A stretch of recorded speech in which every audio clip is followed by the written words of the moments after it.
नमस्कार। मैं doctor Bhupendra vastu Shastri vastu solution India में आपका हार्दिक स्वागत करता हूं। हर रोज की भांति एक बार फिर आपके समक्ष वास्तु की नई जानकारी लेकर उपस्थित हुआ हूं। आज की जानकारी अति विशेष है, खास करके हमारे शरीर में होने वाले अकस्मात रोग, उसमें भी हार्ट अटैक। हार्ट अटैक कौन से वास्तु दोष की वजह से आता है, या हमारे घर में कौन सी इकाई के दूषित होने की वजह से ऐसी संभावना होती है कि व्यक्ति को इतनी बड़ी कैजुअलिटी का सामना करना पड़ता है।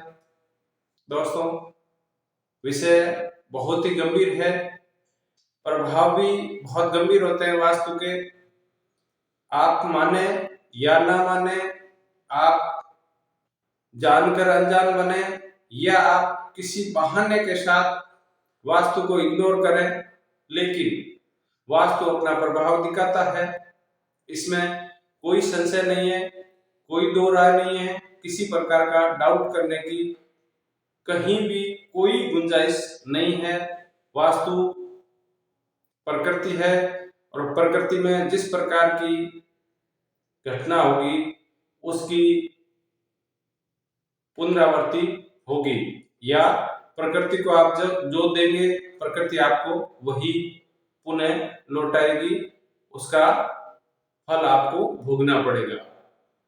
वास्तु का मतलब 360 अंश 360 डिग्रीज, उसमें एक एक डिग्री का अपना विशेष महत्व होता है, खास करके दिशाओं के साथ पंचतत्व।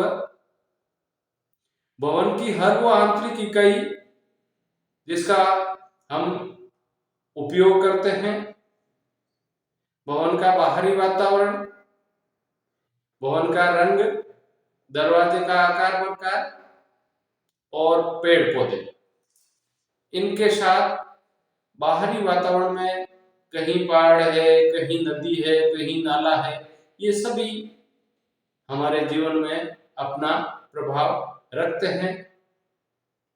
चर्चा कर रहे हैं हार्ट अटैक।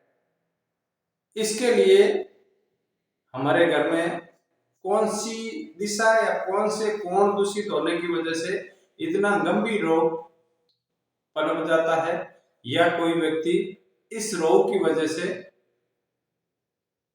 काल का ग्रास बन जाता है, चर्चा कर रहे हैं। ध्यान से सुनिएगा। वास्तु में 10 दिशाएं होती है। सभी के लिए 2 दिशाएं गौण है, आकाश और पाताल। उनके बाद 4 मुख्य दिशाएं और 4 कोण। इन मुख्य दिशाओं और जो कोण जहां भी मिलते हैं उनको संधि स्थल कहते हैं। इन सभी का अपना विशेष महत्व होता है। तो मैं आपको बता दूं, 4 मुख्य दिशाएं: उत्तर दिशा जिसको कि नॉर्थ डायरेक्शन कहते हैं, पूर्व दिशा ईस्ट डायरेक्शन, दक्षिण दिशा साउथ डायरेक्शन, पश्चिम दिशा वेस्ट डायरेक्शन। जहां उत्तर और पूर्व का संधि, या जहां नॉर्थ और ईस्ट का मिलन होता है, उसको ईशान कोण कहते हैं। ईशान कोण की 2 संधियां होती है, एक उत्तरी ईशान और दूसरी पूर्वी ईशान। जिस जगह पर पूर्व दिशा और दक्षिण दिशा का मिलन होता है, यानी कि ईस्ट डायरेक्शन और साउथ डायरेक्शन का जहां मिलन हो रहा है, जहां पर एक दूसरे को टच हो रही है, उसको अग्निकोण कहते हैं। अग्निकोण की भी 2 संधियां होती है, पूर्वी अग्निकोण और दक्षिणी अग्निकोण। इसके साथ जहां पर दक्षिण दिशा और पश्चिम दिशा का मिलन हो रहा है, यानी कि साउथ और वेस्ट डायरेक्शन का जहां मिलन हो रहा है, उसको नैऋत्य कोण या नैऋत्य कोण कहते हैं। नैऋत्य कोण की भी 2 संधियां हैं, दक्षिणी नैऋत्य और पश्चिमी नैऋत्य। और अंतिम कोण आता है वायव्य कोण, जो वेस्ट डायरेक्शन और नॉर्थ डायरेक्शन के टच होने पर बनता है, यानी कि पश्चिम दिशा और उत्तर दिशा के मिलन को वायव्य कहते हैं। वायव्य की भी दो संधियां हैं, पश्चिमी वायव्य और उत्तरी वायव्य। मैंने संधियों का इसलिए बताया है कि हार्ट अटैक में इन संधि स्थलों का भी बहुत बड़ा योगदान होता है। अगर कोई भी संधि स्थल दूषित है तो वहां पर किसी न किसी प्रकार की इस घटना या इस जैसी बीमारी, हार्ट अटैक जैसी बीमारी पनप सकती है। दिशाओं का ज्ञान होने के बाद में बताता हूं।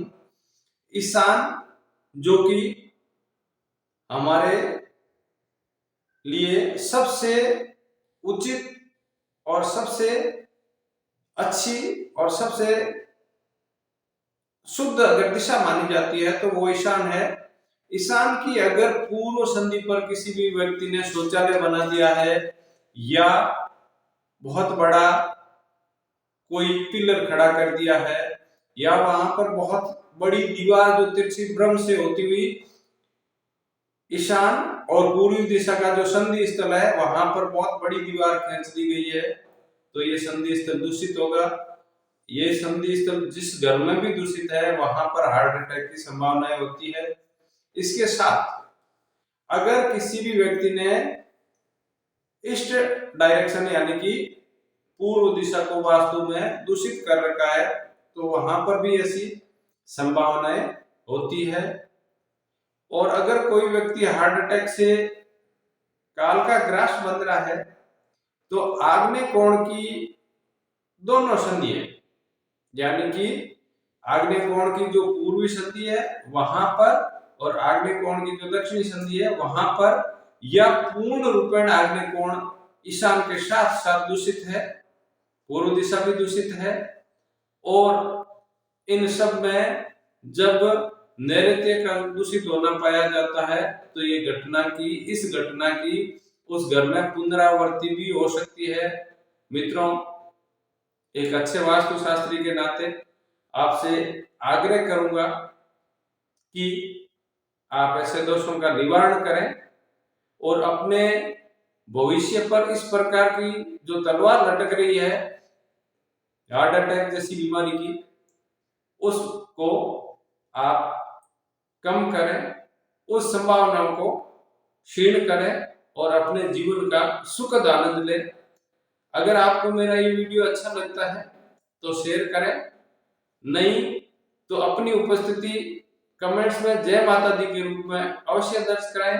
माता रानी का आशीर्वाद आप पर और मुझ पर बना रहे, इसी मनोकामना के साथ में एक बार फिर आपके समक्ष उपस्थित होऊंगा। तब तक के लिए अनुमति, जय माता दी, धन्यवाद।